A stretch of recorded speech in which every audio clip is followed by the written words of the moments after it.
जय श्री राम, जय श्री राम, जय श्री राम। आज हम आपको राम सीता की कहानी सुनाएंगे और आप सुनिए। सुन करके मेरे वीडियो को लाइक, सब्सक्राइब, शेयर, कमेंट जरूर करना।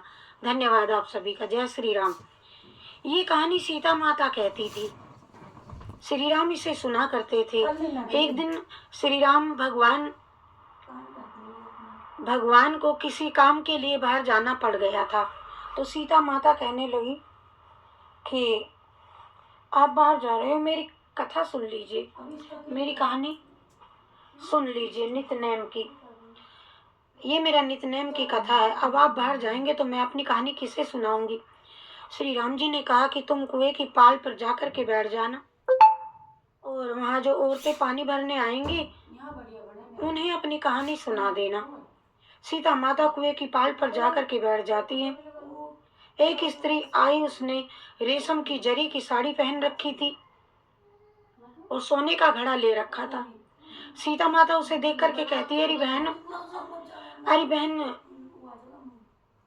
मेरा 12 बरस का नित्यनेम सुन लो। पर वह स्त्री बोली कि मैं तुम्हारा नित्यनेम सुनूंगी तो मुझे घर जाने में देरी हो जाएगी और मेरी सास मुझसे लड़ेगी। उसने कहानी नहीं सुनी और चली गई। उसकी रेशम जड़ी की साड़ी फट गई, सोने का घड़ा मिट्टी के घड़े में बदल गया। सास ने देखा कि पूछा कि ये किसका दोष अपने सिर मंड के आई है, किसका दोष लेकर के आई है। बहू ने कहा कि कुएं की पाल पे एक औरत बैठी थी, उसने कहानी सुनने के लिए कहा लेकिन मैंने नहीं सुनी, जिसका माताजी ये फल हुआ है। बहू की बात सुनकर अगले दिन वही साड़ी और वही घड़ा लेकर के सास कुएं की पाल पर गई। सास को वही माता सीता वहीं पर बैठी हुई मिली तो माता सीता ने कहा, अरे बहन, मेरी कहानी सुन लीजिए। सास बोली कि एक बार छोड़ दो, मैं 2 बार आपकी कहानी सुनूंगी। सुनने बैठ जाती हैं, सुनने लगती हैं। तो सीता जी सुनाती है, राम आए, लक्ष्मण आए, देश के पुजारी आए, नित्यनेम का नेम लाए, आओ राम, बैठो राम, तपो रसोई जियो राम, तपी रसोई जीमो राम, माखन मिश्री खाओ राम, दूध पतासा पियो राम, सूत के पलंगा मोटो राम, साल दुसाला पोड़ो राम, साल दुसाला ओढ़ो राम, जब बोलूं जब राम ही राम, राम ही राम, राम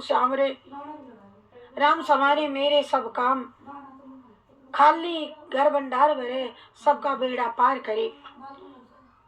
श्री राम जय राम जय जय राम, श्री राम जय राम जय जय राम, श्री राम जय राम जय जय राम। तो ये सब कथा सासू माँ ने सुनी। सासू बोली कि बहन, कहानी तो तेरी बड़ी अच्छी लगी हमको। तो कहानी सुनकर के सास घर चली गई और उसकी साड़ी फिर से रेशम की जरी बन गई, मिट्टी का घड़ा फिर सोने में के घड़े में बदल गया।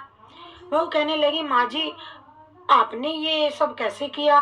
सास ने कहा कि बहू, तू तो दोष लगा के आई थी और मैं अब दोष उतार करके आई हूँ। बहू ने फिर पूछा कि ये कुएं वाली स्त्री कौन है माता जी। सास बोली कि वो सीता माता थी, वे पुराने से नया कर देती हैं और वे खाली घर को भंडार भर देती हैं, खाली घर में भंडार भर देती हैं। वह लक्ष्मी जी का वास घर में कर देती हैं, आदमी की जो भी इच्छा हो उसे पूरा कर देती हैं। बहू बोली कि ऐसी कहानी मुझे भी सुना दो माँ जी। सासू बोली, ठीक है, तुम भी सुनो बेटी। और सास ने कहानी शुरू की। दोनों बैठ गई कथा करने।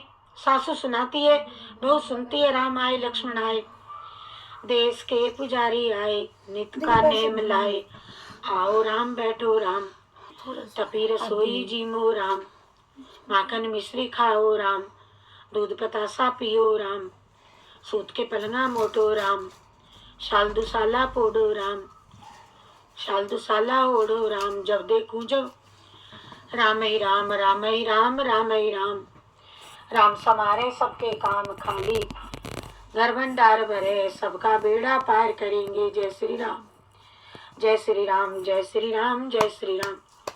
तो ये कहानी सुनकर के बहू बोली कि कहानी तो बहुत ही अच्छी है माता जी। सास ने कहा, ठीक है, ये कहानी रोज कहा करेंगे अपने दोनों। अब सासू बहू रोजाना सवेरे उठती, नहाती धोती, पूजा करने के बाद नित्यनेम की सीता की कहानी कहती है, एक दिन उनके यहाँ एक पड़ोस की औरत आई और बोली, बहन जरा सी आंच दे देना। तो वह बोली कि आंच तो अभी हमने जलाई नहीं। पड़ोसन ने कहा, तुम सुबह 4 बजे से उठ के क्या क्या कर रही हो? तो फिर उन्होंने कहा कि सुबह उठ करके हम तो पूजा करते हैं, फिर सीता माता की नित्यनेम की कथा सुनते हैं, सुनाती है मैं माता जी। पड़ोसन ने उनकी बात सुनकर के फिर कहा कि सीता माता की कहानी कहने से तुम्हें क्या मिला? वो बोली कि इनकी कहानी कहने से घर में भंडार भर जाते हैं, सारे काम सिद्ध हो जाते हैं, मन की इच्छा भी पूरी हो जाती है। पड़ोसन कहती है कि बहन ऐसी कहानी तो मुझे भी सुना दो। तो फिर वह बोली कि ठीक है, तुम भी ये कहानी सुन लो। वही फिर से कहा, राम आए लक्ष्मण आए, देश के पुजारी आए, नित नेम लाए, आओ राम बैठो राम, दूध पतासा पियो राम, तपी रसोई जिमो राम, माखन मिश्री खाओ राम, जित देखो तित राम ही राम, राम ही राम, राम ही राम, राम श्री राम, राम श्री राम। सारी कहानी सुनने के बाद पड़ोसन कहने लगे, अरे बहन कहानी तो मुझे भी बहुत अच्छी लगी, अब रोज कहा करेंगे। अब वह पड़ोसन भी नित्यनेम सीता माता की कहानी सुनने लगी। कहानी कहने से सीता माता ने पड़ोसन के भी भंडार भर दिए। अब तो पूरे मोहल्ले में नित्यनेम की कथा चल पड़ी, हर किसी की मनोकामना पूर्ण होने लगी। हे सीता माता, जैसे उनके भंडार भरे वैसे ही आप मेरे हमारे भी भंडार भरना, कहानी सुनने वाले के भी और कहानी कहने वाले के भी। जय जय जय श्री राम, जय जय श्री राम। आज भी सभी जगह ये कथा सुनाई जाती है। सीता जयंती पर तो बड़े चाव से सुनाई जाती है। सीता माता की कहानी हमने आपको सुनाई। आपको कैसी लगी? लाइक सब्सक्राइब जरूर करना।